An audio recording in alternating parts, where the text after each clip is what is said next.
The first real mountain stage of the Giro d'Italia. 3,500 metres of climbing, 152 kilometres, and everybody getting ready to sign in and get going after a hard day on the time trial bike. Stage 8 began in Spoleto, a 5-star stage, the gateway to the Apennines, and it's into the Apennines they would go. 3 big classified climbs, plenty of unclassified climbing as well, an uphill start and certainly an uphill finish. The 15-kilometre long climb to Prati di Tivo, previously used in Tirreno Adriatico, not visited by the Giro d'Italia since 1975. Tadej Pogacar was in the pink jersey a day after he'd extended his lead in the general classification. Over 2 minutes now on both Martinez and Thomas in second and third place. They'd switched places the night before. And it would be Georg Steinhauser looking to upset everybody who'd be one of the first to attack. EF Education Easy Post also going, and it became really difficult to control at the beginning for UAE Emirates. Alaphilippe was up the front as well. No break had gone by the time they got to the first serious climb of the day, and it's there where the breakaway would try and force the issue. UAE Emirates got bodies back, a couple of their riders struggling out the back, and they were slowly trying to control things. Ahead, Romain Bardet in the breakaway, as well as Michael Storer. Georg Steinhauser dangerous on the GC at over 5 minutes as well. Maybe a possibility to hand over the jersey, certainly give the stage to the breakaway, but it would not be taken. Just under 120 k's to go, and it was difficult to see the break getting organised. Finally, groups would come together. That after Geschke had taken the maximum points on the Forca Capistrello. Then a couple of groups did come together. A bit more rolling terrain. Up and down, yes, but nowhere near as mountainous as the opening or the end.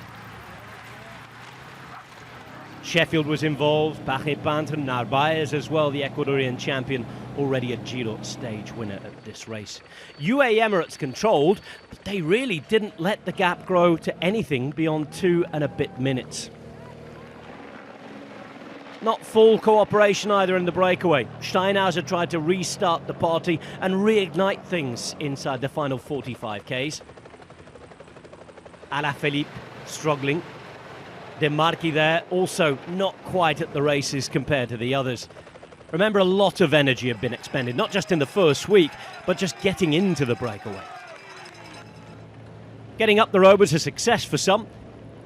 They wanted more, but 14 men were going to never have a prayer. Going into the final climb, the gap continued to reduce and was onto the final climb, less than half a minute, and the first victims in the GC group. Behind Plapp going backwards. He'd soon be joined by the likes of Lopez and Lutsenko. And the breakaway whittling down one by one. Just 21 seconds with 13 k's to go. Alessandro Verre, the former 6th place finisher in the under-23 Giro, would have a go.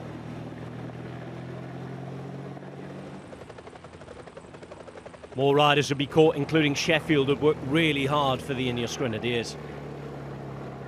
Just over 20 seconds with 10 k's to go. More victims behind.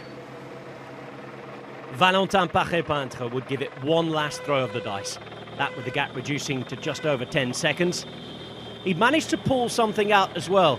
No danger in the GC, hoping for a stage win like his brother had achieved the year before. Romain Bardet had managed to hold on in the peloton until just under 6 k's to go, but he'd lose time and his GC challenge was out the window. The stage challenge ended for Paris-Peintre with 4 k's to go, and going into the final 3 k's, Rafał Majka remained. Not too many bodies in the Maglia Rosa group. Geraint Thomas was there though. He had a teammate in the shape of Thymen Arensman. The first attack came from Tiberi, just under 2 k's to go, and it'd be Pogacar himself who'd chase it down. Thymen Arensman would try as well. Pogacar not letting him go anywhere. It was clear, as it had been for a while, that he and his team were racing for the win. Storer with a magnificent ride despite being in the breakaway, on his way to moving up in the GC, and it came to the final few hundred metres. Attacks deterred, Majka returning to start the lead out, Dani Martinez poised and ready to go. He would sprint, but Pogacar would be sprinting faster. The man in pink getting in front, already a two-time stage winner, etching a bit of his name already onto the trophy. The never-ending trophy for the Giro winner, and it's a never-ending Pogacar show at this year's Giro. 3 stage wins in 8. Second place going to Martinez. O'Connor taking third. A 2-second gap to the rest, and quite a few movements in the top 10 in the general classification. A mountain stage ridden at full gas, won by Tadej Pogacar. And a 10th victory of the season for Pink Pog after just 18 days of competition.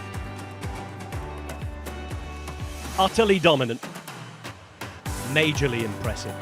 Pogacar, Martinez, O'Connor, Tiberi, Thomas. That was the order of the top 5, with Rubio, Uiterbrooks, Arendsman, Storer and Baudin in the top 10. Yet more Prosecco moments for Pogacar. He's now been in charge of the Giro for a week. He leads by 2:40 from Martinez, 2:58 now the gap to Thomas. Uiterbrooks, Tiberi, Fortunato, Rubio, Arendsman all moving up. One more stage before the first rest day. That is the longest stage so far, and it's one of the longest stages of this Giro. For the first time, we go above 200 kilometres. It's all the way down to Naples, Napoli for the 3rd year in a row. On paper, one for the breakaway. In Naples, though, there are traps around every corner. Follow it, as always, on Eurosport, Discovery Plus, or if you're in the US, on Max.